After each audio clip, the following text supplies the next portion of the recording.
na verdade, quem ganha mesmo é você, que consegue abrir sua conta na EQI Investimentos tão rápido quanto o tempo que você levou para assistir esse filme aqui. Entender o modelo de negócios, os resultados e as estratégias das principais companhias do Brasil é essencial para tomar as melhores decisões na hora de investir. E é isso que nós trazemos no BMC Business. Entrevistamos os CEOs e diretores das principais companhias de capital aberto do país. Eu sou Gabriel Monteiro e encontro você no BMC Business todas as terças e quintas, às 22 horas, aqui na BMC News. BMC News. Informação que gera valor. As empresas que fazem parte do seu dia a dia estão em uma das maiores bolsas do mundo, a Nasdaq. E a boa notícia é que você pode investir nessas empresas diretamente pela Avenue, sua corretora nos Estados Unidos. Com os dados das ações dos Estados Unidos fornecidos pela Nasdaq em tempo real, o cliente Avenue pode acessar diretamente as maiores bolsas do mercado americano. Entre neste mercado de tecnologia e inovação. Acesse avenue.com.br/Nasdaq e seja bem-vindo ao mercado global. BMC News. Informação que gera valor.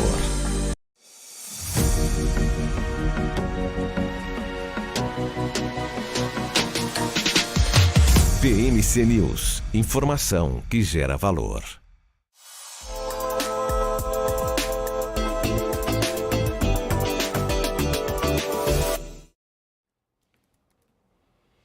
Olá, muito boa tarde, seja bem-vindo, seja bem-vinda ao BMC Market desta quinta-feira.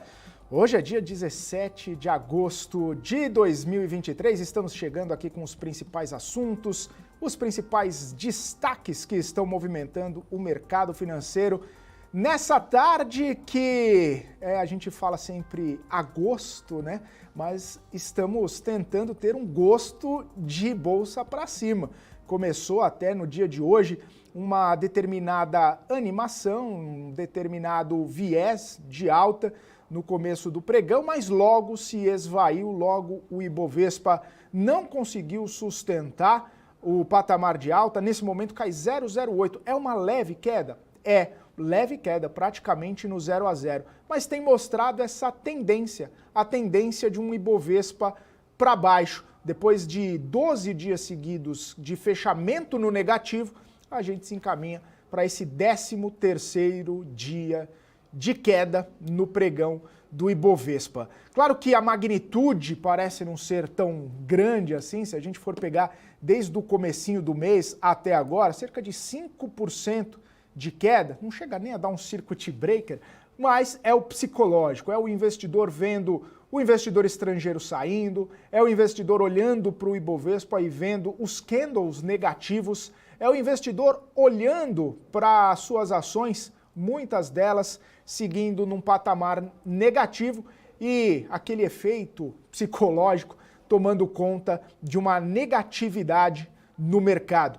É justamente isso. Em agosto já foram mais de 8 bilhões, quase 8 bilhões e meio de reais que os investidores estrangeiros retiraram. Isso até o dia 15 de agosto, 2 dias para trás, quando a gente tem os dados públicos que são divulgados da movimentação do investidor estrangeiro. O estrangeiro está levando o seu dinheiro para fora e a gente vê uma movimentação bastante importante e a gente discute bastante isso nas treasuries americanas.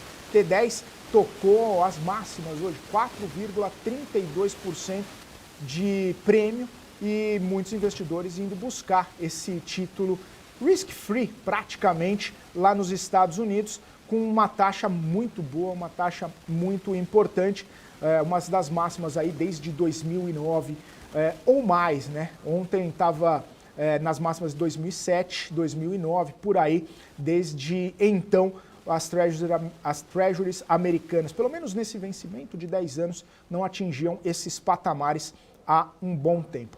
Claro que a gente fica de olho na economia americana, a gente fica de olho, claro, nessa repercussão da ata do Federal Reserve, que a gente trouxe em primeira mão ontem aqui no nosso BMC Market, e isso acabou trazendo uma certa cautela um pouco maior nos mercados e segue repercutindo no dia de hoje. Não só isso, não só a economia americana, mas uma desaceleração em nível global, principalmente com os olhos lá para a Ásia, com os olhos para a China, até porque muitos e muitos bancos estão colocando dificuldades de enxergar o potencial de crescimento de 5% da China nesse ano. Muito embora o primeiro-ministro chinês diz que vai tomar as atitudes necessárias para entregar esse crescimento de 5%, os bancos não estão acreditando, até porque muitos dos dados chineses seguem com certa obscuridade, né? Não são tão transparentes assim, impossibilitando os grandes bancos de fazerem seus cálculos do PIB chinês. E além de, claro, né, tem toda aquela situação envolvendo o setor imobiliário por lá, que acaba ainda colocando um pouco de pressão. O cenário parece que não é muito otimista, o cenário não é de euforia, até mesmo parafraseando aqui o Alfredo Setúbal, o presidente da Itaúsa, que diz, né, o momento não é para euforia, mesmo com as taxas de juros começando a cair aqui no Brasil. Ele disse que o cenário tem muitas incertezas e prescreve cautela. Esse é o cenário que a gente está vendo, cenário de cautela, cenário de compasso de espera, investidores monitorando os próximos passos da economia global para saber como que toma as suas decisões, para onde que olha, como que olha e quando começa a olhar para outros lugares. Falando de taxa de juro caindo, a gente teve uma entrevista do presidente do Banco Central, Roberto Campos Neto, mais cedo, falando sobre a questão fiscal, falando sobre o relacionamento dele com o presidente Lula. Diz que só conversou uma vez com o Lula. Foi um papo bom, mas foi a única vez que conversou. Falou do fiscal, falou relacionado às incertezas que ainda existem sobre as receitas aqui no Brasil e como que vai equilibrar toda essa conta, já que existe perspectiva de déficit primário no ano que vem entre 0,8% e 0,9%, totalmente fora da promessa e pelo menos da sinalização que o governo deu lá nos meses atrás, quando foi apresentado o arcabouço fiscal. E pondera, né, o Campos Neto, que a reforma pode antecipar um efeito de ganho futuro e que o grande desafio é crescer com responsabilidade fiscal e social. E até deu uma sinalização de afago ali para o ministro Fernando Haddad, dizendo que ele está muito empenhado na melhoria fiscal e pelo menos essa foi a percepção de Roberto Campos Neto. São vários assuntos, muitas coisas acontecendo, muitas coisas mexendo com o nosso mercado, que segue no patamar de baixa. E o Marcos Saravalli já está aqui para trazer percepções, análises, comentários a respeito desse ambiente que prescreve cautela. Muito boa tarde, Marcos Saravalli. Bem-vindo mais uma vez aqui ao BMC Market. Sempre um prazer esse nosso papo vespertino. Nesse nosso momento, muito boa tarde, Felipe. Boa tarde a todos que estão nos assistindo.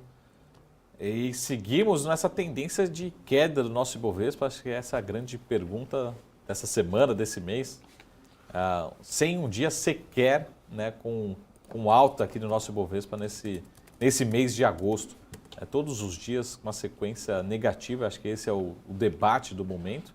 E a gente não tem um grande culpado, a gente tem um ambiente político, de certa forma, com alguns poucos mais ruídos, né, ruídos no curto prazo aqui no Brasil, mas a grande incerteza tem vindo do mercado internacional. Mas o Ibovespa, a princípio, queria abrir hoje, né, no comecinho do pregão, logo pela manhã, numa tendência de valorização, e todo mundo falou, hoje não passa. Assim como esse discurso já foi ontem, está sendo hoje, mas agora à tarde caminhando por uma tendência negativa, não querendo sustentar a alta. Ainda temos espaço, temos tempo para garantir uma alta, mas vamos seguindo aqui, batendo os recordes sucessivos de queda. Vamos ver se hoje será o 13º dia negativo consecutivo do nosso Ibovespa. Ô Saravalli, é uma coisa que tem me preocupado, e é claro que a gente fala do Ibovespa, né, uma série de ações ali, algumas estão indo bem, outras estão indo mal, mas a sexta, né, Ibovespa como um todo, engata o 13º pregão consecutivo. E agora a gente está muito mais perto do fim do mês do que do começo, né? Hoje é dia 17, Saravalli. Será que o mês de agosto vai passar invicto? E como diz na linguagem do tênis, né, vai dar um pneu vai ganhar de zero? Vai ter todo dia uma queda diferente, Saravalli? Será que, com a sua experiência, né, e com esse olhar, porque a gente está vendo, né, o ambiente externo, o ambiente interno, tudo acaba contribuindo um pouco para um determinado mau humor. Não tem uma percepção de que vai mudar de hoje para amanhã, de amanhã para segunda, enfim. Preocupa você da gente ter um mês de agosto invicto do lado negativo, Saravalli? Olha, essa vai entrar para as estatísticas, né? O pessoal fazendo conta de quanto tempo que a gente não tinha 7, 8, 12 pregões consecutivos, né? Não esperamos que continue, pelo menos um dia, né, positivo nesse mês de agosto. Agora, a verdade a gente tem duas forças, né? Primeiro, o investidor brasileiro ainda comprando muito mal alocado ou pouco alocado em ações, ou seja, a gente não tem uma força compradora de nós mesmos, né? O fundo institucional, o fundo de pensão, as pessoas físicas não estão aumentando sua posição em ações, o que deveria estar fazendo, na minha opinião, né? Então a gente vê essa força compradora muito pequena, né, dos brasileiros, muito marginal. Enquanto isso, a gente também vai batendo recorde. Talvez esse mês de agosto deve ser caracterizado como o pior mês, né, de investimento estrangeiro aqui na nossa bolsa em termos de volume, né? Ou seja, o maior saque dentro de um mês nesse ano 2023. Não esperamos que setembro, outubro, os próximos meses continuem nessa velocidade, mas deve ser um mês aí que supere, até acumulado até esse momento, né, mais de 7 bilhões de reais em saques, né, olhando para o lado da compra à vista, entre compras e vendas nesse líquido. Então, a preocupação em relação ao cenário internacional e muita gente, né, o Felipe, começando de certa forma, criticar, mas não é nada pessoal com o Ibovespa, mas é uma crítica, falando que o Ibovespa, o que é o Ibovespa? É China, né? O Ibovespa sendo muito mais China do que Brasil. Então, a gente lembra que a China tem sido o motor, né, o fator de preocupações do curto prazo, e agora, de uma semana para cá, muita preocupação em relação ao setor de construção civil, setor de real estate na China. Muita preocupação, né, com outras companhias que já tivemos do passado. Enquanto a gente não tem essa demanda, particularmente hoje, até interessante, né? O minério de ferro foi bem forte. Eu até esperava uma reação muito mais forte da Vale, mas mesmo assim a Vale não quer subir, né? Subindo, na minha opinião, muito pouco para um minério muito mais forte. Então, essa preocupação, quanto não tivermos brasileiros comprando bolsa e o estrangeiro vai sustentando a venda, né? A fórmula só continua sendo, o resultado só continua sendo o mesmo, né? Pressão vendedora, nova tendência de queda para o Ibovespa como um todo. Então, essa é a preocupação, né? Mas vamos ver se a gente consegue ter pelo menos um alento aí, pelo menos um dia positivo, que está difícil. Até a nossa Petrobras, né? Vale particularmente, mas com altas muito modestas, não deve sustentar o Ibovespa nessa magnitude, né? Então, interessante. O que me preocupa é, se a gente continuar esse movimento, até você fala assim, a gente está mais perto do final do mês do que no começo do mês, lembrando também que a gente está mais perto do final do ano do que do começo do ano. Sim, né? Também. A gente esquece que o segundo semestre começa já no mês 8, né? A gente esquece disso. Então a gente tem pouco tempo. Se continuar esse movimento, parece pouco, mas vão acumulando dias negativos e talvez meses negativos, daqui a pouco a gente está, vou isolar aqui da madeira, mas daqui a pouco a gente está zerando o nosso Ibovespa também no ano. Né? Essa é a minha preocupação. O que muitos dos analistas técnicos que passam aqui também pela BMC mostram que a gente poderia caminhar para o patamar, ou seja, uma tendência de curto prazo continuar esse movimento. Olhando para os fundamentos, para o valuation, soma-se também a questão da China. Ontem, a ata do FONC, que a gente falou bastante aqui, deixou muito em aberto, né? O FONC falou assim, a gente tem sinais de desinflação, mas a inflação continua muito distante da meta. Ou seja, poderia até, não acho que vai acontecer, né? Mas se acontecer já deixa tudo pronto, o texto está pronto, poderia até ter um cenário de aumento de juros nos Estados Unidos. Com isso, as taxas de juros de longo prazo aí extremamente altas, 10 anos, 30 anos. Imagina, como eu falei aqui ontem, imagina os Estados Unidos conviver com uma taxa de juros por 10 anos, próximos 10 anos, em 4,3. É basicamente isso que o mercado está precificando, né? É um custo muito alto, até a taxa real de juros para padrões americanos também muito alta. Então é isso que vem sinalizando. E se você olhar a curva, ela não cede, né? Ela não cede. A curva você olha de curta, né? As T-bills aí, 6 meses, 1 ano, mas a gente olha para 10 anos, 30 anos, também está rodando nessa casa aí dos seus 4,30, talvez um pouquinho acima, um pouco abaixo, mas 10 anos aí nessa casa 4,3. é muita coisa, né? E não tem fôlego também para ceder a essa curva de juros americana. Né? E aí, investimento vai lá para fora, esvazia os investimentos nos emergentes. Inclusive, tem até um estudo, saiu hoje na Bloomberg, Saravalli, que agosto deve ser o pior mês aí, não só Brasil, mas todos os emergentes, né? Justamente por causa dessa movimentação nas treasuries americanas e todo mundo buscando ali um resguardo, né? Para também não sair perdendo dinheiro. Então, vão para onde é seguro e deixa o capital mais especulativo, né? O capital mais de risco, um pouquinho mais tranquilo ali, né? Então, o cenário, se vier, esse aí que você muito bem comentou, né? Poxa, o mercado está precificando nos próximos 10 anos, 4,30. Isso pode trazer um inverno para as ações aqui no Brasil, né? Essa é a preocupação dos mais pessimistas, né? Porque se a gente volta fazendo contas super simples aqui, sem colocar nenhum grande fator, mas eu pergunto para você que está assistindo, você prefere ganhar 4,5% ao longo dos próximos 10 anos nos Estados Unidos, né, emprestando dinheiro para o Tesouro americano, ou prefere emprestar dinheiro para o Tesouro brasileiro? Lógico que tem um efeito cambial, tem vários efeitos, a 9% ao longo dos próximos 10% ao longo dos próximos 10 anos. Né? Você começa a fazer essa conta. Então, apesar de a gente ter essa diferença, mas e o câmbio? Para onde vai estar o Brasil? Para onde vão estar os emergentes? A gente estava num movimento de valorização do nosso câmbio, mas em poucos dias nosso câmbio devolveu tudo e mais um pouco. Então isso é a característica de um país emergente. O investidor começa a fazer essa conta e de repente fala assim, está na hora talvez começar a voltar meus recursos para os Estados Unidos ou para o exterior, sacar um pouquinho a realização de lucros. Tá? Eu só não espero, né, depois aqui no Close, nos próximos programas, que nenhum analista técnico fale que a gente esteja numa tendência de queda, né, o famoso bear market, uma tendência de queda. Mas já tem alguns analistas falando que outros mercados, sobretudo emergentes, até talvez na China, já estejam entrando num bear market, né, o clássico bear market, que é ali 20% de tendência de queda desde do topo ali. Não é o que está acontecendo no Brasil, mas se tudo mais constante, daqui a pouco vai ter analista técnico falando. Espero que, né, eles não concordem comigo ou não falem, né, não nos escutem. Tomara, viu, Saravalli? E só para trazer a informação, né, no ano sobe 5,02 o Ibovespa, né? Abriu ali nos 109.733, chegou a 123 mil pontos em 2023 e agora 115.239. Já que você bateu na madeira, que não vai acontecer, Saravalli, mas tem 5% aí para queimar até dezembro, né? Então, se agosto for nessa tendência, talvez chegue lá, né? 6 mil pontos ali de diferença. Até eu vou ver se amanhã eu preparo aqui a nossa sessão de gráficos, né? Para você que está assistindo o BMC Market pela primeira vez, seja muito bem-vindo. E toda sexta-feira aqui eu tenho que trazer uma sessão de gráficos.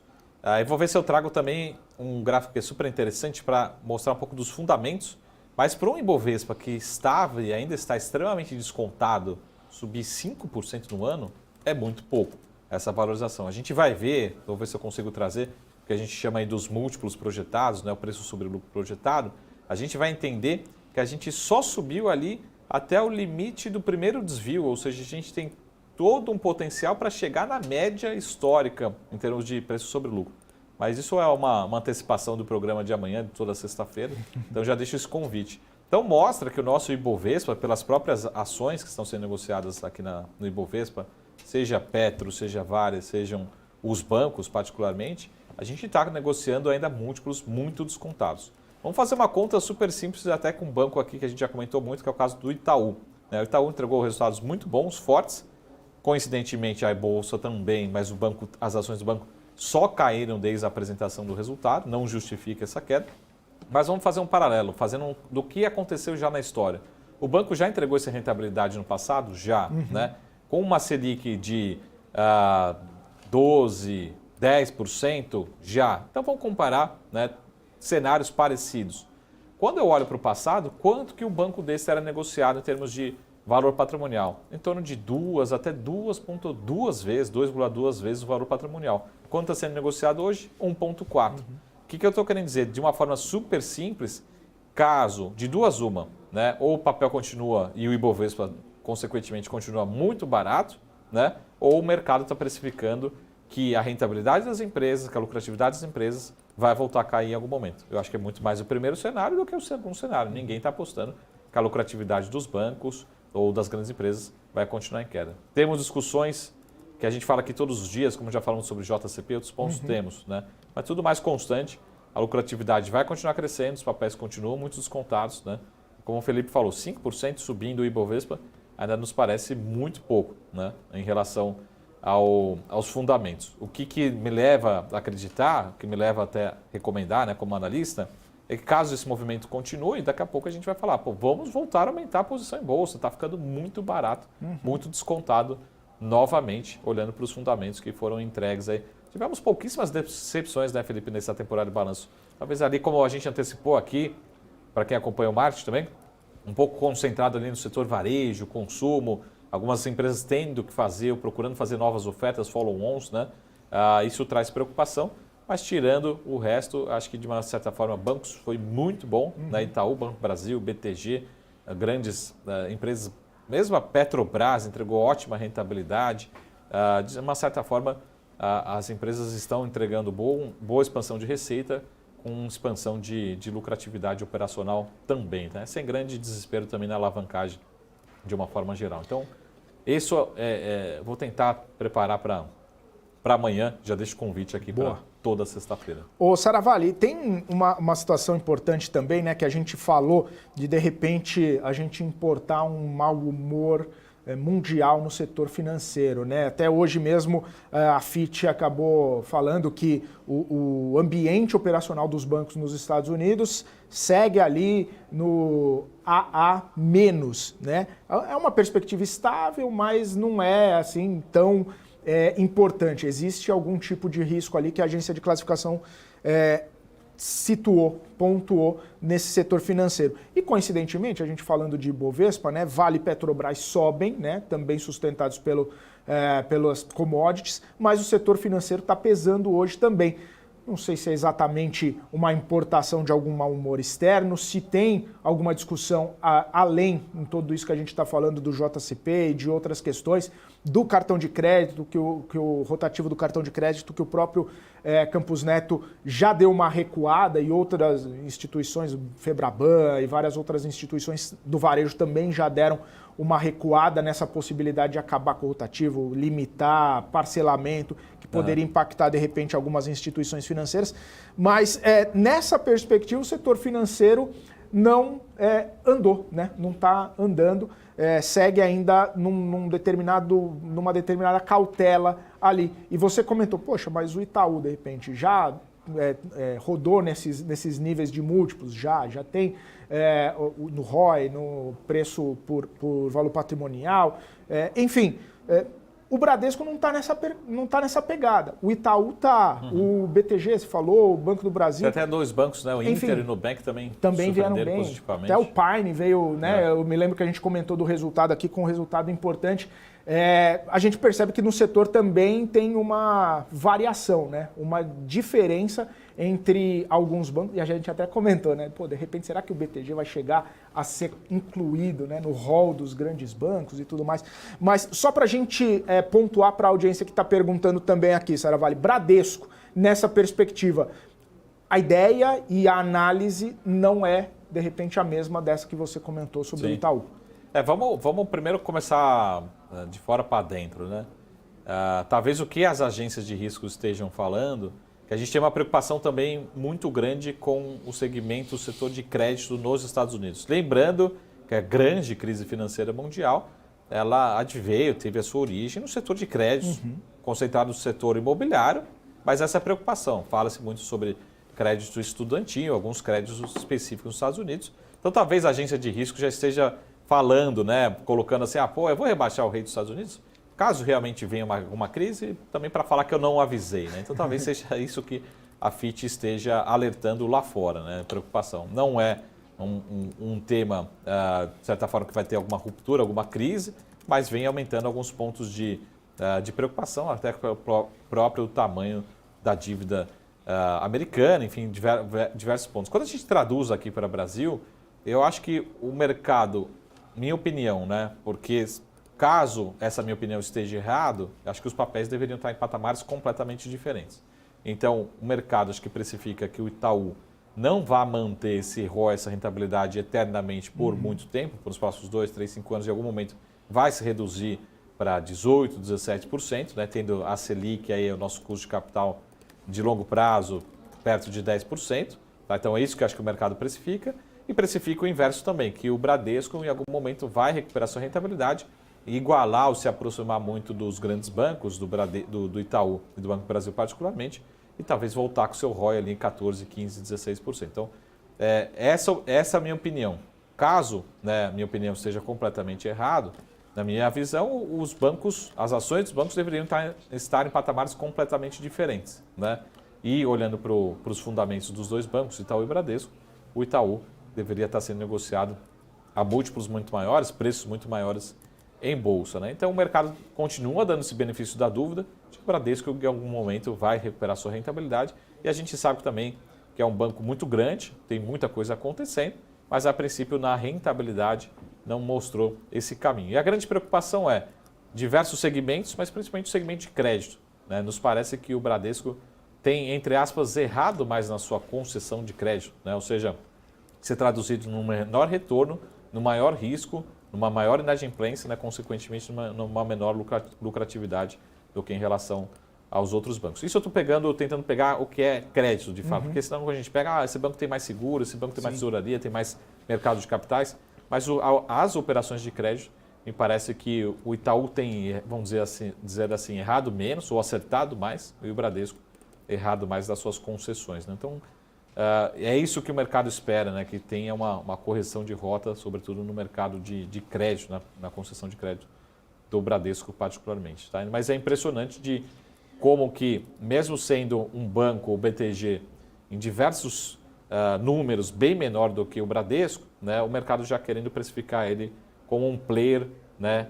Em termos de valor de mercado entre os maiores bancos do país. Né? Então essa é a discussão. Ô, Saravalli, mas essa tomada de decisão ou esse rumo, né, errático aí do Bradesco em relação a crédito é reversível, né? Sim. Ou possivelmente reversível, desde que o banco não quebre, né? Mas é reversível. Se você pegar, de repente, mudar, não estou falando que vai acontecer, mas de repente muda uma gestão, muda uma diretriz, alguma coisa assim, não necessariamente o banco vai ficar batendo essa cabeça para sempre, né? Mas aí a questão demora para fazer uma reversão, uma correção de rota, quando se percebe que a trajetória não está muito boa? O problema de banco é que quando você começa a errar na concessão de crédito, assim, eu estou emprestando para as pessoas erradas, vamos dizer assim, essas pessoas que eu tinha ali uma confiança, né, na sua credibilidade, essas pessoas não estão me devolvendo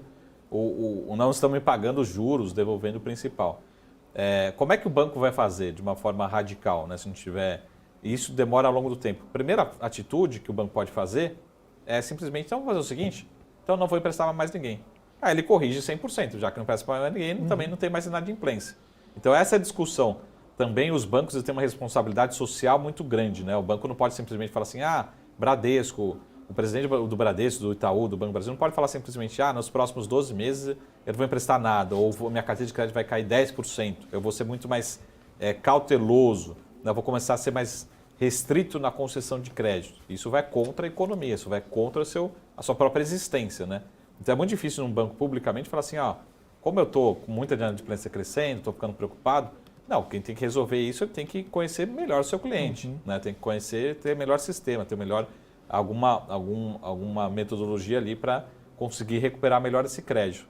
Então essa é a discussão, né? Porque poderia resolver, poderia, mas nenhum banco quer sinalizar também que está concedendo menos crédito. Então seria uma forma super simples e não foi o recado que a gente viu em nenhum banco. Então essa é a preocupação. Será que ele está conseguindo, o Bradesco conseguir aprender com os seus principais erros, né? Por que ele está tão diferente em relação aos demais bancos? Mas a forma, se fosse uma empresa, não um banco, a forma mais simples então peraí, vamos diminuir de tamanho, diminuir minha carteira, meus empréstimos, eu corrijo isso rapidinho, fico menor, mas eu fico mais rentável. Como a gente faz em diversas empresas, né? Isso é bastante comum em empresas, principalmente serviços, né? Empresas do varejo, do consumo, né? Por exemplo, eu tenho 10 lojas, né? Tem 2 lojas ali que estão no negativo. Tentei uma vez, tentei 2 vezes, tentei 3 vezes no negativo. Então talvez o ponto seja ruim. Fecha a loja simplesmente, a sua média sobe automaticamente, né? Porque tinha uma lá que estava dando negativo. Um banco ele não pode tomar essa simples decisão de não vou emprestar mais, né? Eu tenho uma responsabilidade social para a economia e ele não pode pelo menos sinalizar isso. Mas seria uma das soluções. Talvez não seja tão fácil de empregar, de implementar dentro de um banco, né? Maravilha, Saravalli. Só para trazer aqui os números, né? Bradesco cai 2% agora e o Itaú 0,9%. Então, o setor bancário, pelo menos os bancos maiores que acabam fazendo um peso um pouco maior no Ibovespa, os bancos seguem nessa perspectiva negativa. E o Banco do Brasil sobe, tá? 0,42%, R$ 47,36 no Banco do Brasil, e o Ibovespa segue caindo 0,19%, 115.368 pontos. Agora falta 1 minuto para as 3 da tarde. A gente vai para um rápido intervalo. Na volta, a gente segue a nossa conversa aqui, o nosso papo sobre as movimentações do mercado. Depois do intervalo também tem o nosso convidado que já está chegando para continuar essa conversa, esse bate-papo. E você continue com a gente, porque o BMC Market volta daqui a pouquinho. O intervalo é rápido, hein? Continue com a gente, porque a gente volta já já. BMC News. Informação que gera valor. O que impacta a economia e o mercado global. Aqui no BMC News você acompanha em tempo real a abertura do mercado e todas as movimentações do mundo dos investimentos. Notícias acompanhadas de opiniões de grandes especialistas para ajudar você na melhor tomada de decisão na hora de investir. Eu, Paula Moraes, estarei com você de segunda a sexta, às 9h30 da manhã, no BMC News. BMC News. Informação que gera valor. Já pensou se não existisse essa pergunta? Teríamos cavalos mais rápidos? Mais telefones? A Vortex pensou e criou a primeira plataforma digital para o back-office do mercado de capitais. Tecnologia para o que sempre foi analógico. Hoje, temos mais de R$500 bilhão em ativos em 3 frentes integradas. Ir além é descomplicar o mercado de capitais todos os dias. Vortex. Beyond. Tesouro Direto. Tenho certeza que você já ouviu falar nele. Mas você sabe o que ele é? Esse é o quadro BMC Explica e o tema de hoje é Tesouro Direto. Bom, nada mais é do que um programa do governo brasileiro, em parceria com a B3, que permite que pessoas físicas invistam diretamente em títulos públicos emitidos pelo Tesouro Nacional, bastando apenas ter uma conta num banco ou em uma corretora habilitada pelo Tesouro Direto. O Tesouro Nacional oferece títulos com diferentes tipos de rentabilidade, atreladas tanto à variação da inflação do país mais uma taxa real, a Selic, ou a uma taxa pré-fixada. Esses títulos são uma das formas do governo de captar recursos para financiar as atividades e projetos. Os investidores podem escolher diferentes tipos de títulos com prazos e rentabilidades diferentes. Além de acessível e de apresentar muitas opções de investimento, o Tesouro Direto oferece boa rentabilidade, liquidez diária e baixo risco de crédito. O investidor pode ficar até o final do prazo contratado ou até mesmo sair antes do prazo. No entanto, se sair antes, a rentabilidade pode oscilar, resultando ou em ganho maior do que o planejado ou até mesmo em perdas. Essa opção de investimento é de baixo risco, porque são garantidos pelo governo federal. Mas é sempre muito importante avaliar os riscos e as oportunidades antes de fazer qualquer investimento.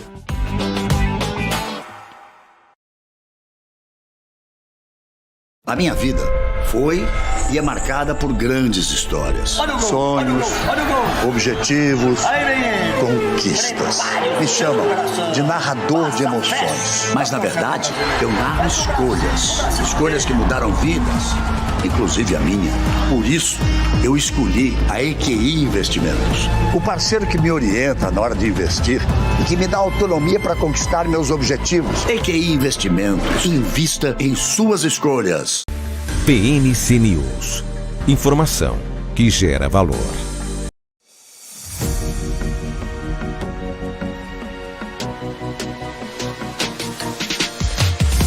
BMC News, informação que gera valor.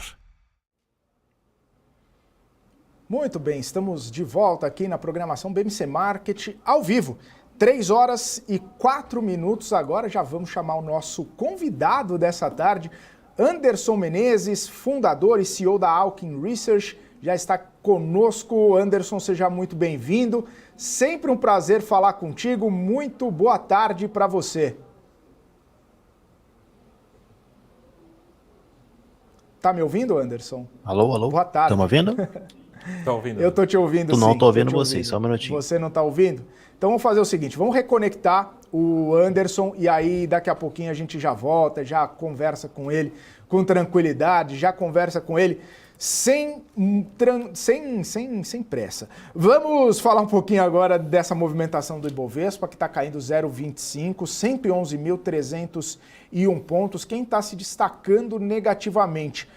Algumas empresas ligadas ao setor de varejo e construção civil também. A gente vê Via com 7,26%, até Via fez um movimento interessante ontem, né? Estava caindo no começo do pregão, depois passou a subir, né? Fechou num movimento bastante de alta e hoje já devolve praticamente tudo. Via cai 7,26%, Magazine Luiza cai 4,38%, a gente vê Natura caindo também, e as empresas ligadas ao setor de construção, a gente tem Cyrela caindo 4%, tem também aqui, cadê as outras empresas? Eu tinha visto outras empresas ligadas ao setor de construção, MRV caindo também, enfim, o setor de construção está um pouquinho em queda aqui. Quem está se destacando no cenário positivo, tá?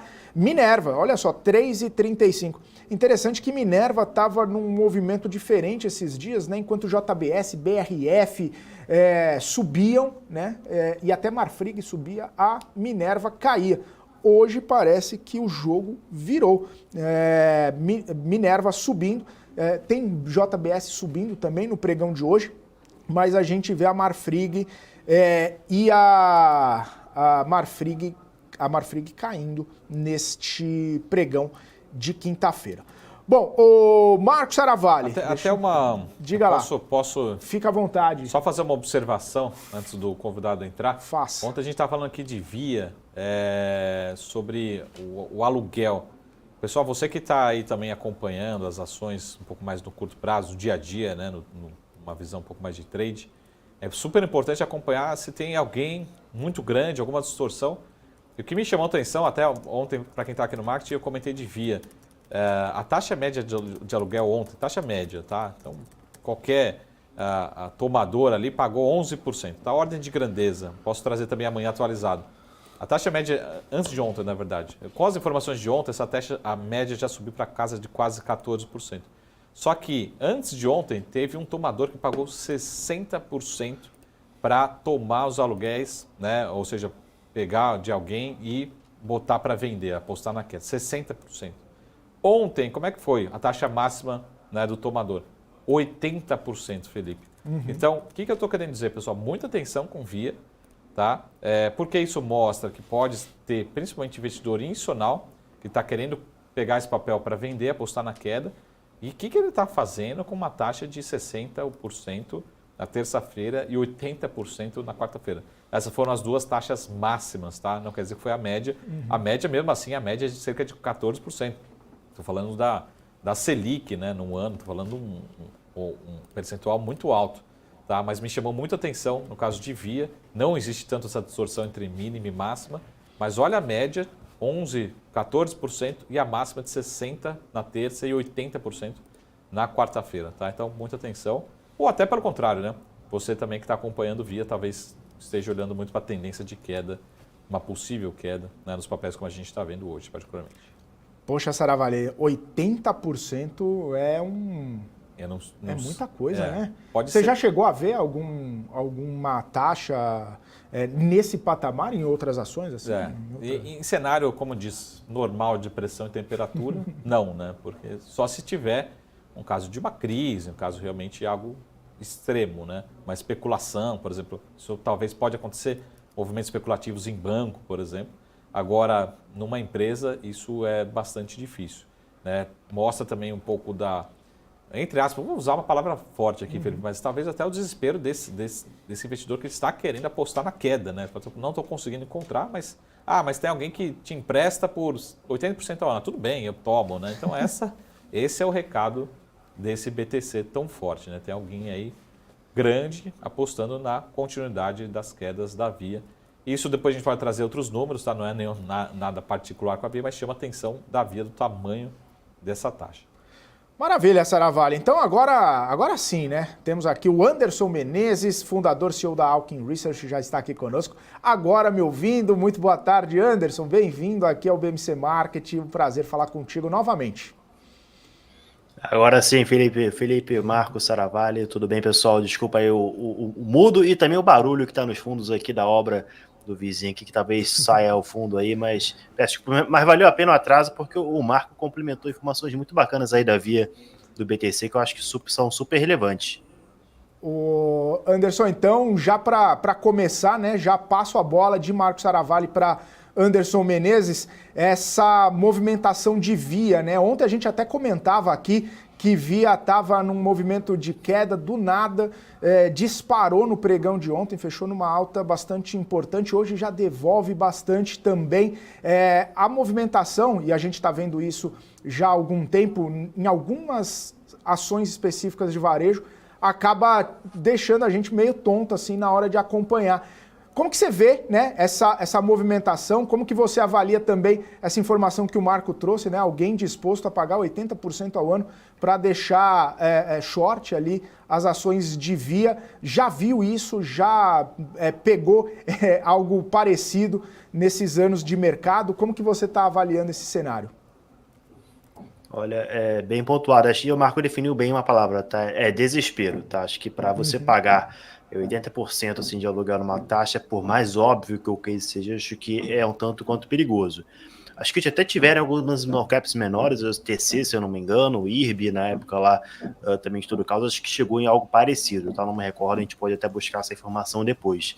Mas é de fato uma taxa bem elevada, mas acho que o que chama mais atenção é a volatilidade, tá? Vocês até comentaram bem, ontem foi um dia bem atípico, né? Tava um dia de queda, de repente a Via deu uma espichada, até bem, a gente tentou ficando entendido, depois a Magalu logo na sequência engatou também essa alta, não sei se alguma desmontagem nesses shorts aí aconteceu ontem, pode até ter sido, e aí a gente vê também aqui já, né, as ações hoje também em queda, acho que tá Magalu -4, -3 e Via deve ter em algo parecido, tá? Então eu imagino que ontem esse repique aí de repentino pode ter sido com relação alguma mudança abrupta, né, nessa taxa aí, né, e foi alguém que estava apostando com uma taxa de 30%, de repente passou para 70%, 80%, e esse cara falou assim, não quero mais, teve que recomprar, se desfazer, então pode ter dado algum movimento desse parecido. Sobre o case em si, sobre o case do Magalu, sobre o case Via, havia muita expectativa de que os resultados melhorassem, né, e agora a gente já tivesse passado pelo pior com essas empresas por conta, né, de toda a perspectiva de queda da Selic, né, era natural que as ações não só de Via e Magalu estivessem andando, mas como dos varejos como um todo, essa era a expectativa do mercado. Só que, a gente olhando os números do 2T, a gente viu que as coisas não tá tão fácil assim, a gente está até aqui um pouco mais criterioso com relação a esses cases, por conta, né, de toda a destruição de valor, né, para não falar não geração de valor ali para os acionistas, porque se a gente olhar a geração de caixa, né, de uma forma mais histórica, a gente vê, né, consegue perceber o quão rara essas empresas de darem valor para os acionistas, e por destruição de caixa, de valor, eu falo um pouco mais até de Via. Para Magalu, nosso ceticismo vai um pouco mais em relação à não diferenciação para o mercado. A gente está muito cético em relação a hoje, qual que é o diferencial de um Magalu para o mercado? Ele lá em 2015, 2016 era o Omnichannel, era online, mas hoje isso já não é mais diferencial, e a gente vê o Mercado Livre, né, abrindo muito mais o leque, ele dominando muito mais o setor, apesar de que Via e Magalu apresentaram o ganho de market share nesse último tri, mas ainda assim a gente está um pouco mais cauteloso, acho que vai ser demorado, e até uma curiosidade aqui, segundo as nossas estimativas aqui na Alkin, para Magalu, né, quitar a dívida dela, a despesa financeira dela, né, que hoje é quase o dobro do que ela tem de EBITDA, então ela, sei lá, tem uma EBITDA de 400 e ela gasta 800 com despesa financeira no TRI, milhões, para ela quitar isso no 0 a 0, para o EBITDA dela igualar a despesa financeira, ela precisaria de uma Selic de pelo menos 12,25% em média, tá? Estimativas aqui um pouco grosseiras. Então, isso mostra o quanto que essas empresas também são dependentes de uma Selic baixa. Só que essa Selic, a 12,25, talvez aconteça só no final, começo do ano que vem, quem sabe um pouco antes, mas mostra que em um cenário adverso, essas empresas não conseguem prosperar. E sabe que é Brasil, aqui a gente nem sempre vai ter um cenário tão favorável, por isso a gente também eleva a nossa cautela. O Anderson, eu acho que uma das preocupações agora, pelo menos no curto prazo, é em relação a follow-ons, né? De certa forma tem um lado positivo de follow-on, tem um lado negativo, mas a preocupação é o tamanho das diluições. E acho que a segunda derivada é assim, é um follow-on, mas daqui a 6 meses, daqui a um ano vai precisar de novo, né? As companhias, essa que é a discussão, até a gente está falando de via de trocar de nome, volta para as Casas Bahia, né, Felipe? Talvez uma das sugestões do possível novo nome. Acho que essa é a preocupação, né? Assim, será que, números errados, fictícios aqui, mas, por exemplo, será que R$1 bilhão hoje na via adicional resolve os problemas para os próximos 10 anos ou daqui a 1 ano, 2 anos a gente está falando de follow-on de novo, né? Essa que é a história que a gente já viu no passado e voltando a se repetir, né? Eu acho que não resolve, a gente tem que resolver de forma estrutural o problema. Então o negócio tem que se tornar lucrativo a um ponto de que não dependa de um capital adicional, seja de terceiros ou própria emissão de ações. Então a gente vê dessa forma, né? Se a gente pegar Americanas, né? Eu já perdi as contas uma vez, eu peguei ele para olhar Americanas e a quantidade de follow-ons era a cada 1, 2 anos ali. A companhia estava precisando de follow-on porque não adiantava, né? Uma hora o dinheiro acabava, ela tinha que recuperar no mercado porque o modelo de negócio como propriamente ali, ela não era capaz de gerar valor. Então, a gente fica um pouco cético. Logicamente, são empresas, né, que quando dão certo, quando acertam ali, né, no ecossistema, como o Mercado Livre fez, conseguem gerar um bom valor, e por isso que há uma discrepância muito grande com relação aos múltiplos que o Mercado Livre tem hoje, né? Acho que Via é negociada a 0,1 vezes a VGMV, Magalu é até o dobro, se a gente for pegar Mercado Livre, já está acima de 1 esse múltiplo. Então, né, e é o que o mercado fala, assim, olha, se não conseguimos gerar valor, vou dar um múltiplo aqui menor para vocês, e para quem consegue fazer o trabalho de casa, ele criar, né, negócios ali que gerem valor, a gente consegue atribuir um preço melhor. Então, a gente vê essa competição, né, um pouco mais, né, separando aí o joio do trigo, né, quem gera valor ou não para os acionistas. Isso aí é perigoso, né, para quem fica no case, e por isso, como a gente falou, tem gente aí pagando 80% ao ano, porque tem tanta confiança de que o negócio vai para o buraco que está disposto a pagar o preço que for, mas ainda assim, eu acho arriscado porque nunca sabemos no mercado, né, o dia de amanhã, a volatilidade que pode acontecer. Anderson, nessa perspectiva, você comentou, né, sobre o impacto da Selic, o impacto da queda de juros nessas empresas. A gente viu muitas delas tendo, né, um desempenho até interessante quando estava na expectativa de corte de juros, né? Expectativa de corte de juros, o prêmio do juro mais longo lá acabou caindo, né? Acabou fechando o juro mais longo. E aí a gente vê que depois de efetivado o corte de juros, não só essas empresas acabaram não respondendo mais, mas também várias outras, né? Parece que o ânimo com o mercado, com os ativos de risco, acabou se esvaindo um pouco. Esse cenário, para você, já era imaginado? Era um cenário mais que não necessariamente viria, esse cenário um pouco mais avesso ao risco depois do começo do ciclo de corte de juros? Como que você está vendo, né, essa situação, já que depois do juro a gente não teve tantas alegrias em alguns ativos assim?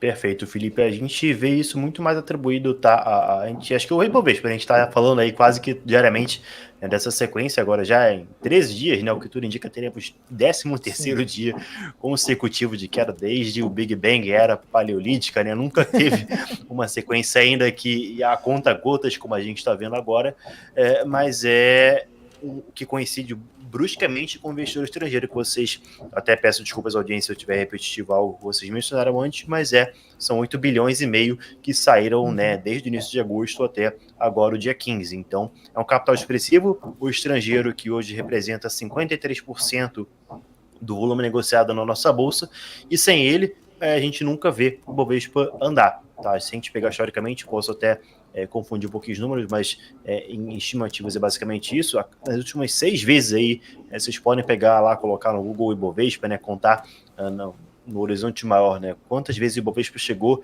nos 120 mil pontos ali e murchou, né? Acho que foram 6 vezes, né? Então essa talvez seja a 7ª, né? Porque talvez o estrangeiro, né, veja nesse patamar aí um certo desconforto. Mas e a gente foi investigar também aqui na Alckmin, né, o que levou a sair do estrangeiro, né? Porque é um número fácil, né? Você vê ali 8 bilhões e meio saindo, mas por quê? Porque a gente vê o estrangeiro muito posicionado contra a moeda, contra o nosso real. Tá, isso aí chegou no nível, acho que recorde também, pelo menos até ontem, nas informações que a gente teve acesso aqui, e mostra, né, que se o estrangeiro também, né, para a audiência aqui ter a ideia, por que essa diferença cambial é importante também para o cara lá de fora que está colocando dinheiro aqui, né? Porque se o Ibovespa está a 120 mil pontos hoje, e daqui a um ano ele também está a 120 mil pontos, a gente com o nosso real aqui fica no 0 a 0. Mas se nesse período o dólar passou de 5 para 5,30, né, o estrangeiro perde dinheiro, na hora que ele for levar esse dinheiro para casa, ele leva menos, ainda que a bolsa tenha ficado estável. Então, por isso que essa preocupação, ele não tem que olhar só para a bolsa, tem que olhar para o câmbio. Então, quando ele olha o câmbio, né, e ele fica um pouco pessimista, já que a nossa moeda chegou ali, né, a se valorizar bem perante o dólar, chegou a 4,75, 4,80, né, alguns catalisadores, até que a gente alertou bastante aqui na Alckmin também, né, mostram que a gente tem um risco, né, muito maior de alta para o dólar do que o dólar cair de 4,70 para 4,50. Né? Então, o estrangeiro, aparentemente também viu as coisas dessa forma para o câmbio e por isso ele talvez tenha desmontado pelo menos parte das posições que ele tinha nessa bolsa, ainda que ele mantenha, né, um saldo positivo no ano. Tá? A gente fica junho e julho no acumulado, estava bem positivo e agora ele já está tirando 8,5 bi desse montante que ele tinha investido aqui para não ficar tão exposto. Só que a gente vê, né, essa cautela agora contaminando também um pouco do investidor local. Tá? E aqui a gente não consegue falar de alguns ativos específicos, acho que está bem homogênea essa queda da nossa bolsa, mas pelo jeito tem contaminado sim. E como falei, são 53%, né? Se metade das pessoas ali que estão empurrando um barco, né, para remar, né, para levar a Ibovespa para frente, tá parada ou parou de remar ou está remando contra, não tem como esse barco, que é a nossa bolsa, ir para frente. Tá, então, por isso que o investidor estrangeiro não parece, né? Muitas pessoas não têm essa percepção, acham que talvez é uma parcela pequena, 10%, 15%, mas na maioria das vezes, até mais do que a metade, né, da nossa bolsa. Então, por isso que esse fluxo de entrada e saída dele acaba sendo tão importante. E a gente vê, né, em resumo, né, isso muito atribuído a um maior pessimismo com relação ao desempenho do real, que também acho que já está a prova aí, que saiu de 4,80 para R$5. Eu não sei se chegou a bater 5 hoje, mas estava pelo menos 4,99, já deu uma boa desvalorizada. Não chegou lá não, viu, Anderson? Desculpa, Saravalli, mas só 4,99 mesmo, bateu e voltou. Mas também 1 centavo, né? É o famoso desconto psicológico, né? 4,99. Exatamente. Somente 4,99. Eu compro. O Anderson, falando de Ibovespa de uma forma geral, depois a segunda pergunta já sabe qual que é, se é algum ativo específico, mas olhando para o Ibovespa de uma forma geral, tem algum patamar que você fala, pô, nesses 115 mil já volta a ficar barato, pichincha, dá para encher a mão, enfim, como é que você vê de uma forma geral esse desconto, né, que a gente vê, até como o Felipe está falando, pô, no acumulado do ano a gente está positivo, mas a gente está subindo 5%. Não parece ser quase nada, né? Olhando para o atraso que a gente já está acumulado há muitos anos, praticamente 5% não é nada. Então, como é que você começa a ver o Ibovespa nesse patamar aqui, 115 mil pontos, em termos de fundamentos particularmente? Sim, perfeito, Saravalli. A gente vê até como atrativo ainda, se a gente pegar, né, principalmente a hora do ponto de vista lá internacional, né, que a gente também acha interessante considerar. A gente, tem a Bolsa do México que está muito cara, a Bolsa na Índia que está na máxima histórica, a Bolsa no Japão está na máxima histórica, a Bolsa americana, né, que está 4% ou 6% abaixo da máxima histórica. Então, por isso também que o estrangeiro vê muito, né, a nossa bolsa aqui como atrativa e por isso que ela também está atrativa. Né? Se a gente for pegar múltiplos aí, né, por mais que essa não seja a medida perfeita, né, tá aí a menos de 10 vezes o preço-lucro. Então, ainda é muito atrativa em fundamentos, não há como negar essa questão do Ibovespa. Só que agora ele não consegue andar por conta do investidor estrangeiro saindo. O que a gente via, né, até na última decisão na Selic, né, que foi bem dovish na nossa perspectiva aqui na Alckmin, é de que a gente teria, sim, o grande catalisador para a bolsa sair dos 120 para os 130 ou mais. Tá? Que seria esse evento da Selic caindo, né, ao ritmo de 50 bips, até que a gente achou melhor do que o esperado, e que, né, já com o corte de 50 bips dado na próxima reunião, que levaria, quem sabe, já para o segundo semestre do ano que vem, o Ibovespa, né, a um patamar ali menor do que duplo dígito, né, abaixo de 10%. Então, a gente vê, né, esse como um caminho trilhado para a Bolsa poder prosperar, porque a gente viu, né, no ritmo de alta da Selic, muito dinheiro indo embora da Bolsa para ir para renda fixa. Né, se a gente pegar aí, vocês também devem ter compartilhado diversas vezes, os fundos de ações, né, o saque que a gente viu ao longo desse último ano, 1 ano e meio, né, foi muito agressivo. Tá? E agora, né, quando a gente tem investidor que estava lá, né, na sombra, na renda fixa ali, vendo o dinheiro dele render 13,75% ao ano, né, e agora ele já está vendo 13,25%, talvez não incomode, mas quando ele começar a ver 10,5%, 9%, ele vai tirar esse dinheiro de lá, né, e com certeza jogar para outro lugar, que provavelmente o histórico já mostra que é a renda variável, que são as ações. Então, esse dinheiro tende a naturalmente voltar para a Bolsa. A gente acha que ainda não começou muito esse fluxo de reentrada, mas vai ser um fluxo ali local, né, interno aqui nosso, que vai ser suficiente para alimentar, tá, essa possível alta de Ibovespa. É lógico que a gente tem 2 pontos aqui. Se o estrangeiro estiver saindo, né, e esse dinheiro local entrando, que estava na renda fixa, talvez a gente fique no 0 a 0. Mas se as duas forças, né, o estrangeiro subir, né, e o local aqui tirando a renda fixa para colocar em ações, o Ibovespa pode ir facilmente para 130, 140. A gente precisa do otimismo combinado, né, e da ausência aí de ruídos políticos e outros fatores para poder impulsionar a nossa bolsa, mas a gente está otimista. Tá? Se for falar hoje, né, diante do cenário que a gente tem, a gente está otimista, mas a gente está olhando mais alguns cases específicos, né, porque talvez não tenham andado com toda essa questão de perspectiva de taxa de juros, que agora já é dada como certa e acho que não tem, né, nem volta, se a gente for falar em termos de Selic para final do ano que vem e adiante. Bom, Anderson, antes de falar de algum case específico, que é o desdobramento da próxima pergunta, em relação ao Ibovespa, a gente fica, eu sei que talvez seja uma pergunta um pouco subjetiva, mas a gente joga muita culpa na China, né? A China está jogando a Vale para baixo, o Ibovespa é China, enfim. Mas a gente também precisa reconhecer que piorou o ambiente político aqui no Brasil. A gente teve um desgaste entre o Ministério da Fazenda e a Câmara, particularmente. Os 130 bilhões do ano que vem não está resolvido, pelo menos, ao contrário, está ficando cada vez mais distante, né? Em relação ao offshore, outras tributações. O quanto de peso que você dá a essa desvalorização do Ibovespa recente ao cenário internacional ou ao cenário local, né? Pegando essas duas principais referências aí ao longo principalmente do mês de agosto? Eu acho que não tem tanto, tá? Político pesando, lógico que tem, tá, uma combinação de fatores, a gente não consegue quase que... não é mensurável, né? Se a gente for pegar em motivos, a gente não consegue ver. A gente consegue sentir ali o que está fazendo influência no mercado. É lógico que a política não está o cenário ideal. Teve o PAC aí também, que a gente não sabe como é que vai influenciar diretamente nas contas públicas, né? E isso traz um pouco de cautela do mercado com relação a como é que vai ficar o fiscal.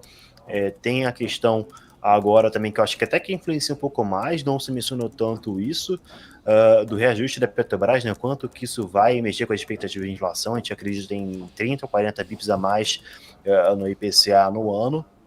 Então, isso tudo acaba mexendo bastante com a curva de juros e, consequentemente, afeta o mercado de ações.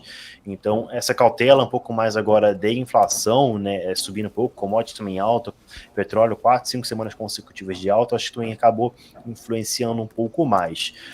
A gente vê Vale, né, você falou de China, eu acho que a China está muito mais ligada à Vale do que a Bolsa como um todo. Logicamente, esses exportadores aqui na Bolsa a gente tem uma quantidade maior, né? A gente vê VEG, por exemplo, né, que é talvez o case ali mais sólido que a gente tem na nossa Bolsa, né, quase que blindado, né, diante da sua diversificação, tanto geográfica quanto de receitas, mas é um case que está caro, né, e uma bolsa barata, né, você ter que entrar num case caro acaba não ficando tão atrativo. Então, a gente começa a procurar outras barganhas aqui na nossa bolsa. E já dando spoiler aqui, emendando a resposta em algum case que a gente tem visto que tenha essa assimetria, a gente gosta muito até do setor de celulose, tá? Porque isso linka muito com a nossa tese de perspectiva de alta do dólar, tá? A gente viu ali um segundo tri que o dólar ficou em média de 4,80, 4,85, e agora a gente espera que o dólar se mantenha nesse patamar para cima. E se a gente for pegar a Klabin e Suzano, né, que sofreram até muito nesses 2T com o preço de suas commodities em baixa, a gente vê esse cenário pessimista muito perpetuado para frente, né? O mercado talvez, né, no preço que está hoje não está acreditando numa reversão. E são empresas aí que a Suzano principalmente conseguiria se beneficiar muito de uma valorização da moeda americana. Então a gente acha que esse tipo de case são empresas muito sólidas, estão em segmentos muito geradores de caixa, diferente do que a gente estava falando no começo, né? Da nossa varejistas aqui no Brasil.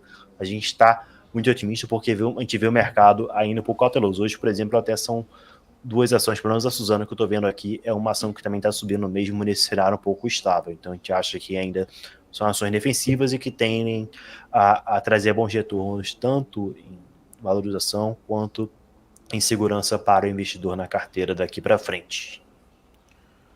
O Anderson, e só para encerrar aqui, eu queria só trazer a pergunta para você a respeito de um certo... Claro que a gente fala, né? Você comentou muito bem aí sobre, poxa, de repente o Ibovespa está muito ligado com China e a gente tem um cenário mais local aqui, e você falou do setor de celulose, mas a gente fala também bastante das small caps, né? Várias empresas menos capitalizadas e que podem ter um desempenho um pouco melhor, claro, tirando muitas gestoras que acabam não conseguindo fazer uma movimentação tão grande assim nessas empresas e em determinados setores. Quando você olha para esses segmentos ou para algumas empresas nesse sentido, você consegue perceber possibilidades nesse cenário ou a volatilidade que a gente ainda está passando, as incertezas que a gente ainda está passando, tiram um pouco desse otimismo, tiram um pouco dessa possibilidade de retorno? Eu acho que tem sim, logicamente, né? O investidor que quer pegar uma small cap, ele tem que estar sujeito, né? Tem que estar seguro e consciente de uma volatilidade maior. É muito difícil no mercado, a coisa mais difícil talvez, mais do que você ganhar dinheiro, é você acertar o timing, né, tá certo, e conseguir passar para uma volatilidade até que você tenha bons retornos ali na frente, e para isso, né, você tem que enfrentar, né, acho que o Saravalli também especialista em small caps, né, sabe que para a gente ter, né, retornos mais expressivos, né, é diferente você apostar numa Vale triplicar de valor do que você apostar numa companhia ali de 1 bi para menos, talvez, de triplicar de valor, né, são probabilidades diferentes e riscos diferentes. Você ter uma queda em Vale de 60% é diferente de você ter uma queda em uma empresa menor de 60%. Então, vai do perfil de investidor, de alocação de carteira, mas a gente acha que tem muita ação dessas aí que a gente pode chamar de small caps, que tem sim um potencial muito grande e que ainda assim conseguiriam ou conseguem ou já conseguiram atravessar o cenário econômico-financeiro que a gente passou, de taxas mais elevadas e tão descontadas ainda frente que a gente tem projetado. Que a gente pode mencionar aí a Ambipar, tá, que foi uma empresa que até teve um pico de alavancagem não ter, mas que já mostrou um resultado muito expressivo no 2T e que já não à toa subiu bastante aí ontem, hoje não, talvez esteja devolvendo uma parte dos ganhos, mas ontem subiu aí, se eu não me engano, 14,5%.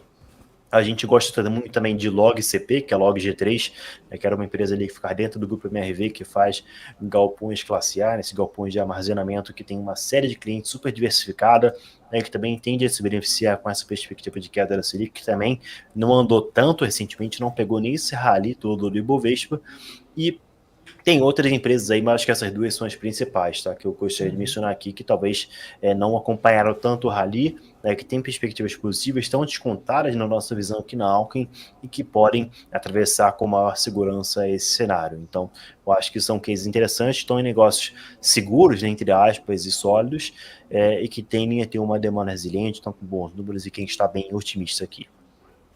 Maravilha. Anderson, agradeço muito seu tempo, sua participação aqui com a gente. Volte mais vezes. Um abraço para você e até a próxima. Prazer é todo meu, Felipe, Marco. Grande abraço para vocês. Até a próxima. Valeu. Anderson Menezes, fundador, CEO da Alckmin Research, aqui com a gente. São 3 horas e 33 minutos. A gente vai agora para um rápido intervalo. Daqui a pouquinho a gente volta no BMC Market, trazendo mais repercussões das notícias, dos destaques que estão movimentando o mercado financeiro nesta quinta-feira. Continue aqui com a gente. BMC News, Informação que gera valor. Entender o modelo de negócios, os resultados e as estratégias das principais companhias do Brasil é essencial para tomar as melhores decisões na hora de investir. E é isso que nós trazemos no BMC Business. Entrevistamos os CEOs e diretores das principais companhias de capital aberto do país. Eu sou o Gabriel Monteiro e encontro você no BMC Business todas as terças e quintas, às 22 horas, aqui na BMC News. BMC News. Informação que gera valor.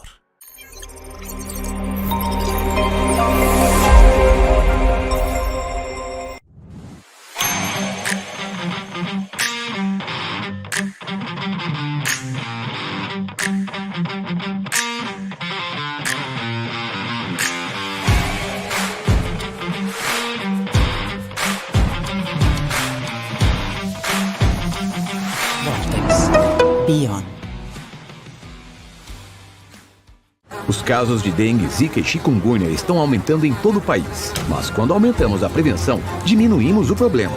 Quando aumentamos a informação, diminuímos os focos. Quando aumentamos a atenção, diminuímos o risco de mortes. Em caso de febre, dor de cabeça, dores no corpo e nas articulações, coceira e manchas na pele, procure uma unidade básica de saúde. Quando aumentamos os cuidados, diminuímos os riscos. Brasil unido contra a dengue, zika e chikungunya. Ministério da Saúde, Brasil, União e Reconstrução, Governo Federal. Quem só vê o BTG como um banco de investimentos, não vê todos os benefícios que ele pode oferecer. Aqui você tem a liberdade de ligar a qualquer hora. E tem a confiança de contar com o time BTG. É você no controle da sua vida financeira de um jeito simples e compatível com a sua rotina. O BTG reconhece quem é você e está pronto para potencializar a sua trajetória. BMC News. Informação que gera valor.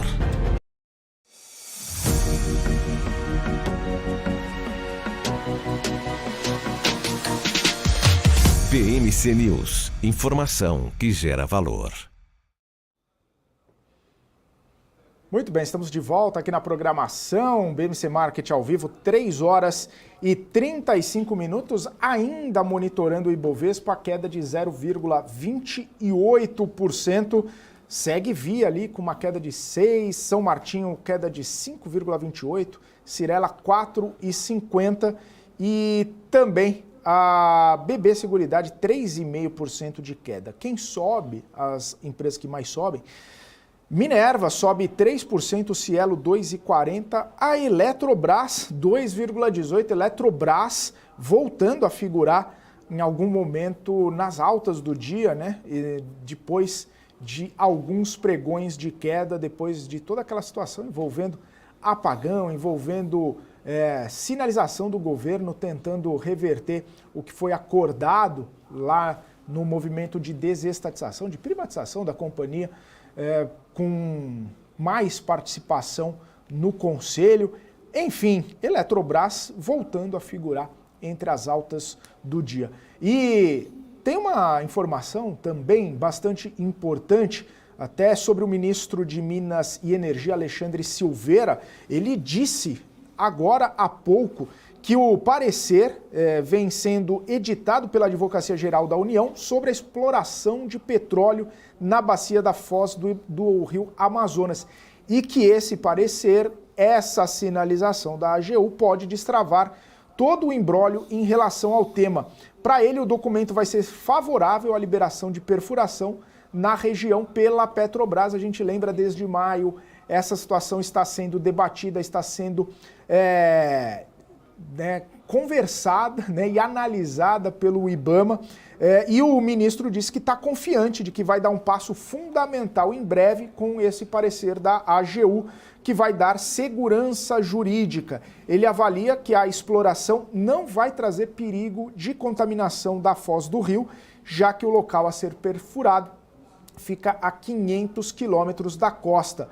O IBAMA, a gente lembra, discorda, pelo menos foi o parecer do IBAMA recentemente, diz que ainda precisa de análises, ainda precisa de alguns estudos na região para saber exatamente o impacto ambiental no local. O ministro defendeu que, para alcançar as energias renováveis, novas explorações precisam ser feitas. É uma hipocrisia defender novas matrizes de energia sem defender minerais críticos e exploração de terras raras. A margem equatorial é uma realidade, disse o ministro Alexandre Silveira num evento que aconteceu do BTG Pactual.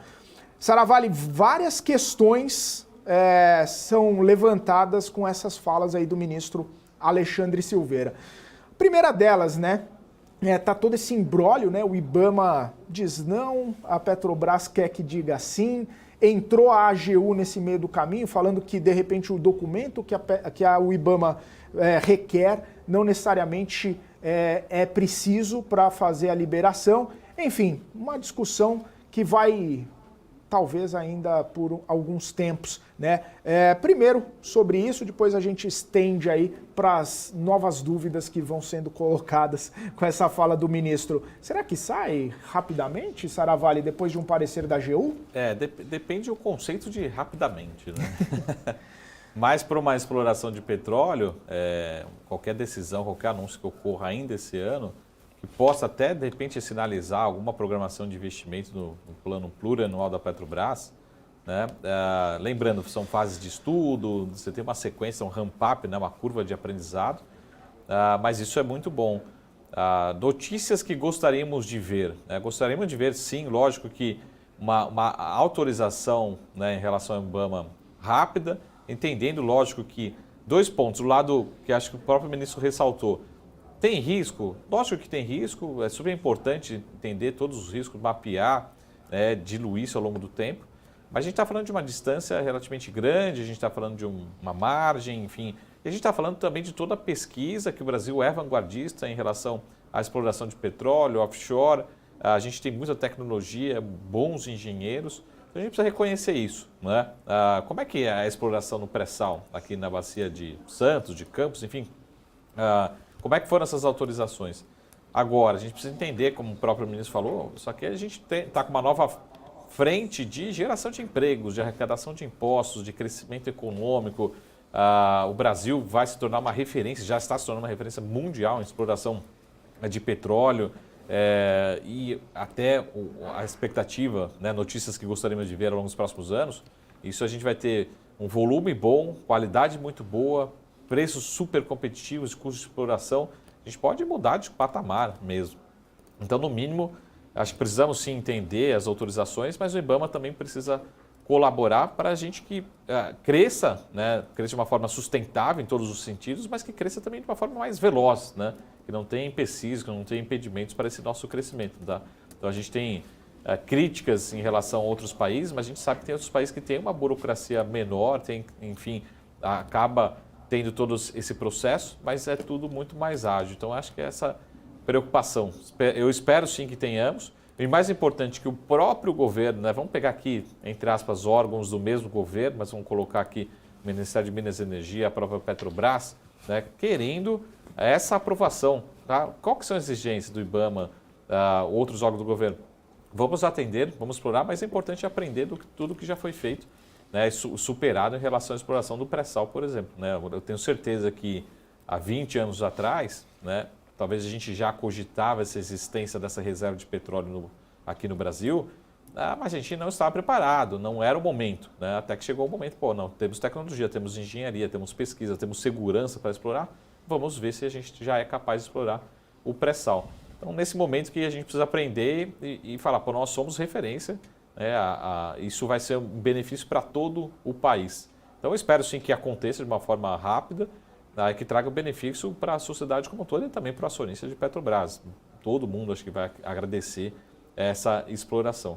E também faz parte do processo, como o próprio ministro colocou, faz parte do processo de transição energética a própria companhia reforçar seus investimentos, né, em outros segmentos que adicionam e trazem essa perpetuidade para o mercado, para o segmento. Mas eu sempre falo, uma empresa de petróleo, né, só é uma frase já muito antiga, ela sendo mal tocada, ela é rentável, sendo bem tocada, ela é excepcional. Então, inclusive, hoje eu deixei um ranking nas minhas redes sociais falando quais são as empresas mais lucrativas do mundo, né? Em termos de lucro mesmo, né? E a gente sempre lembra da Apple, das empresas de tecnologia. Quem está lá, né? Dentre, acho que 8 empresas nesse ranking, 3 empresas do setor de petróleo voltaram a estar entre as empresas. Então, a gente olha muito para a Arábia Saudita vindo fazer negócio no Brasil, outros países. Pô, mas o que eles têm? Basicamente, né, outros, cada um com as suas diferenças, mas eles também têm muita riqueza, né, de energia, de petróleo. Então, vamos saber explorar bem, de uma forma sustentável em todos os sentidos, sustentável financeiramente, sustentável ambientalmente, sustentável socialmente, respeitar esse objetivo, mas gerar emprego, gerar renda para todos, né? E temos a oportunidade única. O importante é todo mundo estar na mesma direção, né, e querer fazer o Brasil crescer com sustentabilidade. Lembrando, quando a gente fala de um poço de petróleo, não estou falando para esse governo, estou falando para os próximos 3, 4, 5, talvez ou mais governos, né, tentando pensar numa maturidade de um poço de um petróleo especificamente, né? Ô, Saravalho, eu queria entrar no assunto, né, que parece que houve uma convergência de ideias entre o Prats, Jean Paul Prats, presidente da Petrobras, e o ministro Alexandre Silveira, quando eles falam sobre a margem equatorial, essa liberação da margem equatorial para financiar novas fontes de energia e energia limpa, né? Eu me lembro que ontem o Jean Paul Prats falou que é um paradoxo necessário para financiar a transição energética, ou seja, você estimula a produção de um combustível fóssil para financiar a transição energética, e eu percebi essa mesma fala no ministro Alexandre Silveira quando eu trouxe essa fala aqui, né? Ele diz, quer ver? Exatamente, para alcançar energias renováveis, novas explorações precisam ser feitas. É uma hipocrisia defender novas matrizes energéticas sem defender minerais críticos e exploração de terras raras. Ou seja, né, a gente está a ver praticamente um alinhamento de discurso, mas nesse paradoxo que você muito bem já alertou recentemente sobre isso, né? Essa fala reiterada de pessoas próximas ali da Petrobras, obviamente por conta dessa exploração, mas para financiar uma energia limpa você acaba tendo que financiar primeiramente um combustível fóssil que está em toda essa discussão aí sobre poluentes e aquecimento global e tudo mais. É uma questão de, principalmente, a gente pensar nesses investimentos. Lógico que o investidor, quem vai financiar, sempre tem que pensar numa taxa de retorno, mas a gente sempre tem que pensar que são novas tecnologias, uma transição energética, ninguém está falando de uma ruptura, não é amanhã que a gente vai trocar, até tem muita questionamento na Europa particularmente, mas a gente vai ter também conviver com esse período de transição, né? A gente não consegue simplesmente substituir uma matriz.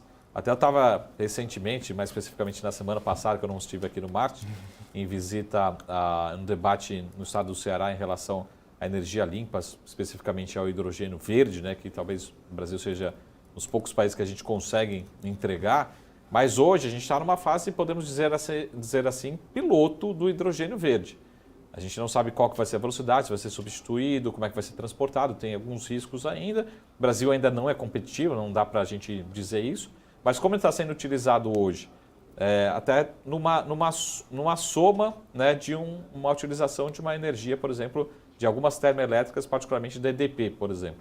A EDP tem hoje já células iniciais de hidrogênio verde, não consegue ter escala, ainda não está numa fase de escalar isso, mas é utilizado ali para fazer a partida dos geradores, por exemplo, de uma termoelétrica. Então, a energia é poluente, sim, mas essa partida onde consome, sim, muita energia, né, principalmente diesel ali e outros derivados do petróleo, combustíveis fósseis, mas essa partida já começa a ser substituída por uma energia limpa. Então, nesse movimento, já justamente diz essa palavra, é um processo de transição energética. É importante a gente sempre buscar. Está gerando recursos aqui?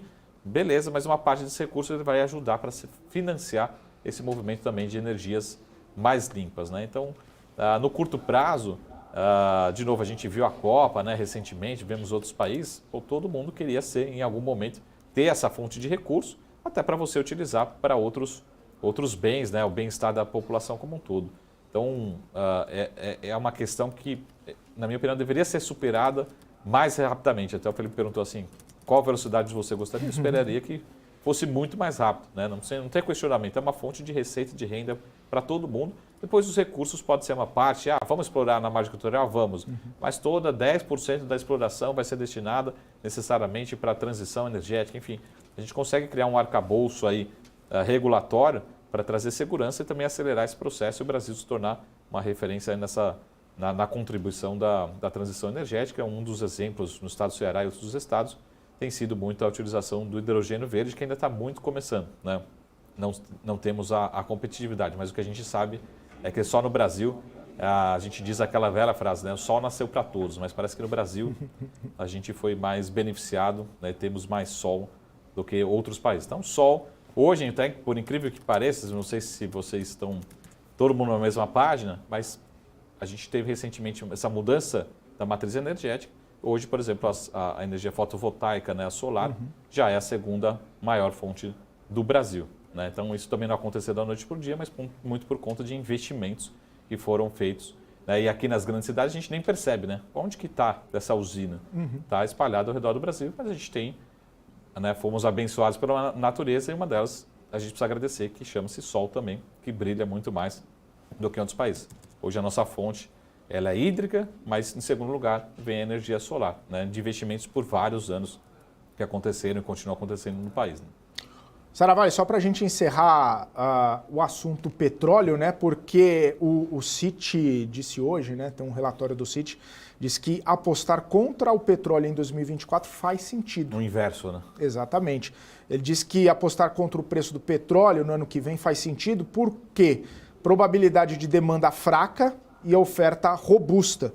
Para os analistas da instituição, a oferta global da commodity deve ser maior do que o esperado nesse ano e no ano que vem. A produção extra deve vir da Rússia, assim como dos produtores mais problemáticos, segundo eles, como Irã, Iraque, Líbia, Nigéria e também da Venezuela. Do lado do consumo, o mundo parece exagerar substancialmente o crescimento da demanda chinesa. Percepção do CIT, né, sobre o petróleo. Claro que os países produtores e exportadores fazem aqueles movimentos de segurar um pouco a oferta para tentar elevar um pouco o preço, mas, segundo o CIT, a oferta, principalmente por conta de vários países produtores, vai expandir, a demanda vai contrair e aí o petróleo tende a cair. Saravalli, você vê essa possibilidade também, mas eu lembro alguns gráficos, de alguns saragráficos lá atrás, sobre a demanda que continua em alta, né? A demanda do petróleo. Não sei se é no recorte temporal do CIT esse ano que vem, e a demanda que você trouxe no gráfico é uma coisa um pouco mais perene. Acho que são dois fatores. Acho que o CIT não é o consenso, tá? Não tem essa opinião, então talvez ele esteja querendo ver aí um cenário mais pouco pessimista. E eu acho que ele acerta muito mais o lado da demanda, quando ele fala da demanda, mas é difícil ele acertar no lado da oferta, né? Na oferta, a gente consegue projetar que a oferta da Petrobras, da PRIO, de outros países. Agora, a Arábia Saudita ela escolhe o que ela vai ofertar, né? Se ela fala amanhã, a partir de amanhã, não vou ofertar 500 mil barris a menos, ela que escolhe. Não dá para a gente ter essa magnitude. E isso tem sido o recado do PEP ao longo desses últimos meses, né? Eu que vou escolher aqui quanto que vai ofertar. Então, é difícil no lado da oferta a gente cravar. Como a gente fala, por exemplo, até como o Anderson está falando aqui, o setor de celulose, pessoal, é muito fácil. Eu ligo lá na Suzana e falo, Suzana, quanto você tem de oferta? X. Quanto que ela vai vender? X. Tá, né? É exatamente o que ela produziu. Eu ligo lá na Clabin, então eu vejo as outras plantas asiáticas, não acontece no lado da oferta do petróleo. O lado da demanda, eu vejo muito mais racional nesse ano de 2023 e 24, 25, que a demanda continua muito forte e essa substituição continua muito lenta. Pelo contrário, né, como a gente tem alguns poços, né, regiões maduras, a gente não tem tanto investimento assim em novas ofertas, a demanda continua substituindo e crescendo, tá? E aí, eu já citei aqui em gráficos anteriores, mas de certa forma assim, a gente tem uma redução de demanda pelos nossos veículos, né, Europa fazendo todo esse movimento, mas até uma continha, um relatório apresentado pelo JP Morgan cerca de uns 2 meses atrás, ele fala assim, ó, mas primeiro tem todo mundo do petroquímico, né, vamos pegar aqui o que é petroquímico, pessoal, esse celular aqui, ele é basicamente petroquímico nele, né, tem muitos componentes aqui que passou em algum momento né, algum derivado do petróleo. Mas vamos pegar aqui, só para você entender, né, façam as contas, né, e aí você joga a culpa nas suas viagens. Né? A gente economiza aqui no nosso veículo, no transporte do trabalho para casa, mas e a sua viagem de avião? Né? Sua viagem de avião está consumindo muito mais, pessoas estão viajando muito mais ao redor do mundo, isso é demanda crescente também por petróleo. Então, essas contas desse relatório está bem completo, tá? Infelizmente eu não posso publicar, é uma informação somente ali para clientes, mas a informação é justamente essa, que o JP Morgan fez toda essa conta e falou assim, a demanda tem um lado que decresce, mas o lado que cresce mais do que compensa, a gente tem um cenário de demanda crescente ao longo dos próximos anos. Tá? Mas é interessante essa opinião do Citi, que acaba sendo um pouco contracíclica, né? Contra de certa forma, o consenso que a gente tem nesse momento. E ouvindo todos os lados, né? Argumentos para alta, para baixa e para 0 a 0. Saravalli, a gente está indo para o final aqui do nosso BMC Market. Queria que você deixasse suas considerações finais para essa quinta-feira, mais um dia de, né? Não vou nem falar mais de queda, viu, Saravalli? Você pode dizer, o brasileiro gosta. É assim, né? O brasileiro gosta, mas a gente pode dizer que é o dia do 13º também, né? Chegou o dia do 13º, ou o 13º dia. E a gente tem pesado muita informação internacional, asiática e americana, né? Mas eu ainda vejo que alguns ativos estão começando a ficar baratos, descontados em termos de fundamentos. Não vemos mudança de tendência, não vemos tendência de queda e não vemos ainda por hora uma mudança drástica dos fundamentos. Tá? Então, muita atenção, acompanha aqui a BMC News todos os dias, todos os programas, que essas oportunidades, na minha opinião, estão começando a surgir depois das oscilações, sequência de quedas do nosso Ibovespa. Maravilha, Marcos Saravalli. Amanhã estaremos juntos novamente com Saragráficos, hein? Voltamos. Não se esqueça. Especial. Abraço, Saravalli. Até amanhã. Tarde. E agradeço muito a audiência, a companhia de todos vocês que estiveram aqui com a gente no BMC Market de hoje. Amanhã voltaremos a partir das 2h30 da tarde. Você fica agora com o closing, fechando o mercado. Forte abraço, até amanhã, tchau, tchau.